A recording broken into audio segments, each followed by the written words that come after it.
Караванот "Ние сме Европа" синоќа беше во Штип, каде на организираната трибина зборуваа вице-премиерот за економски прашања Боран Маричич и министерот за транспорт и врски Благој Бочварски. Еве отворено го поставувам денеска од Штип прашањето. Кога во минатото во една иста година биле пуштени во употреба два нови изградени експресни патишта? Едниот кон Радовиш, другиот кон Кочани.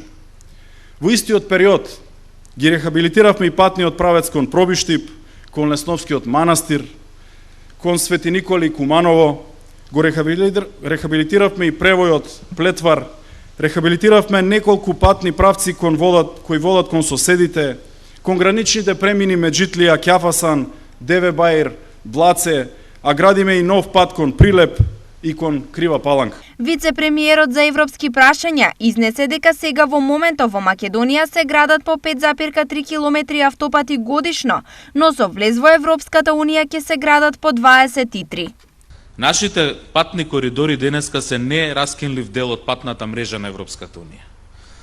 Кога Европската комисија ги прифати коридорот 10 и коридорот 8, кои ја прават нашата земја, Република Северна Македонија, стратешка точка на Европа, овие два коридори се клучни за отварање на земјата и за отварање на повеќе можности.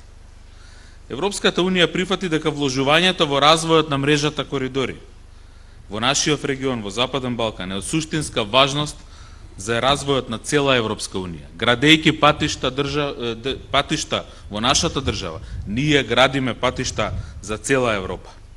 Затоа и кога велиме ние сме Европа, тоа има посебна тежина и не е само флоскула. Затоа што представуваме одамна крстосница на најважната европска патна инфраструктура. Последните 32 години во државата се изградени и пуштени во употреба 186 км автопат или по 5,8 км автопат годишно. А сега со изведбата на коридорите 8 и 10D, во следните 4 години ќе се градат и по 23 км автопат годишно.